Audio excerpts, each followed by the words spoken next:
Hi everyone, and welcome back to the channel. Today we're going to dive into Microsoft Azure, and I'm going to show you exactly how to create a resource group step by step.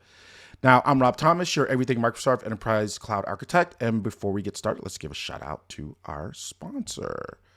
All right, so we want to thank the Software Dudes, Enterprise Software Solution. These guys are great for any of your Microsoft Azure 365, a Copilot, which is AI, Power BI, SQL Server, Windows Server, and SharePoint. These guys are great. I highly recommend reach out to them. You can see a lot of their clients that they work with. I've been working with them for a couple of years. Just a great group of people. All right, without further ado, let's jump into this.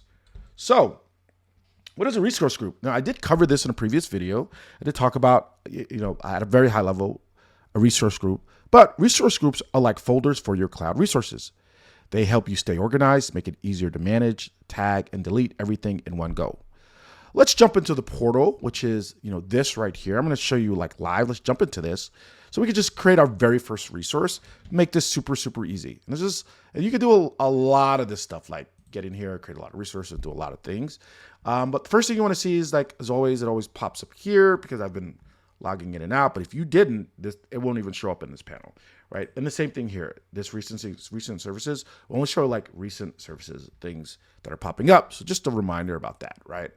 So first thing you want to do is, you can see I typed in resource before, but R-E-R-O-U-R, right? Boom, resource group comes up. I'm going to click on resource groups, and it's going to come in here. Now, really easy. I can click here to create a resource group. I can click here. Don't get in the habit of doing this, because once you create a resource group, this doesn't really like pop back up. So I wouldn't do that, but I'm going to do it from here. Right. And it's not going to show me like my drop down of development and so forth, because it's already pointing at my Azure subscription. Right. And this is really what I want it to do. Like, I want it to show me that in the bar. Now I need to, now that I created a resource group page, first thing, let me make sure my subscription, and I'm going to choose Azure subscription 1, right? And then next, we'll name our resource group. Now, following a naming convention for consistency. So I'm going to do this, right? I'm going to say, like, I'm going to make up some weird type of naming convention, but I'm going to say, like, I don't know, maybe, I'll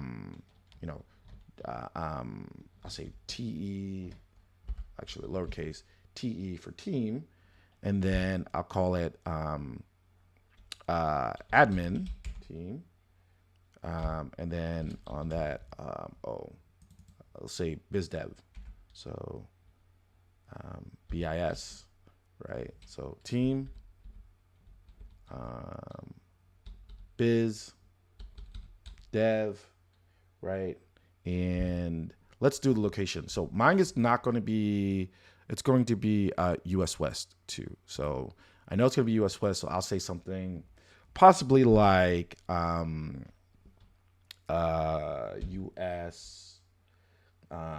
or West for WUS, right?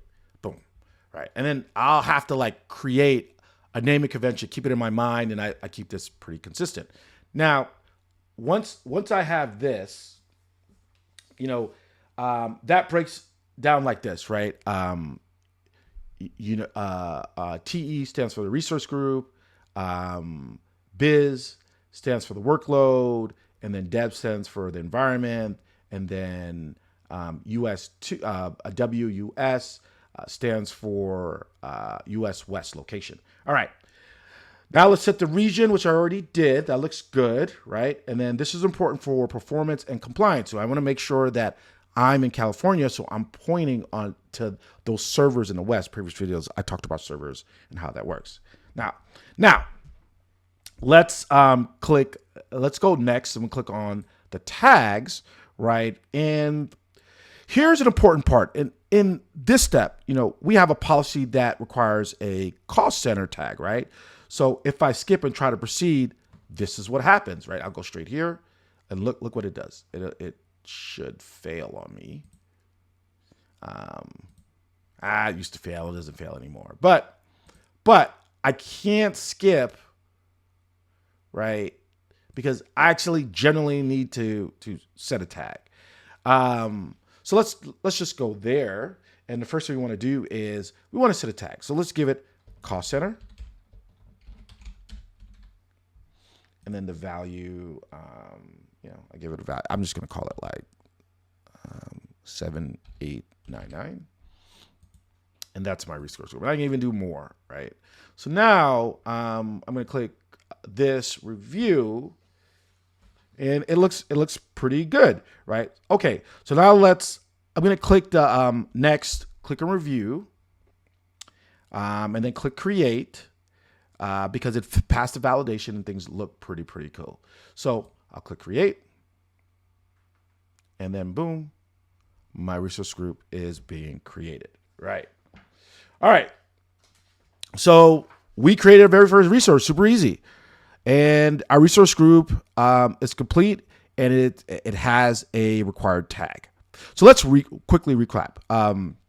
I searched, I opened the resource group services, I selected subscription, I named the resource group using a clear naming convention, I chose a region, I added a required cost center tag, I clicked reviewed and created, and that's it.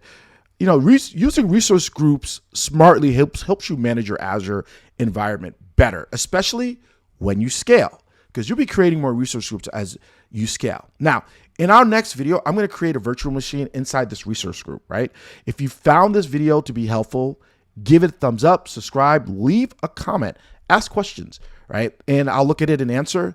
And thanks so much for watching. See you in the next one.